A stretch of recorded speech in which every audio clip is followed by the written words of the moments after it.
What I am concerned is about elitism and the manner in which elitism has completely taken away the right to equal treatment of every member of the bar who does not have connections at high places. Fundamental rights are gone, or they are not being enforced by this court directly.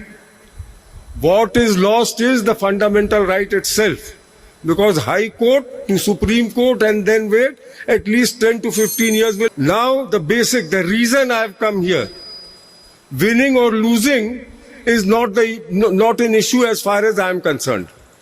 What I am concerned is about elitism and the manner in which elitism has completely taken away the right to equal treatment of every member of the bar who does not have connections at high places.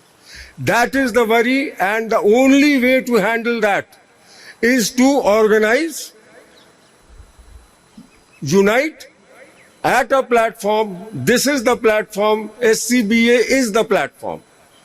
It is from there that we can scrutinize the conduct of the judges in their administrative capacity. That is all I have to say.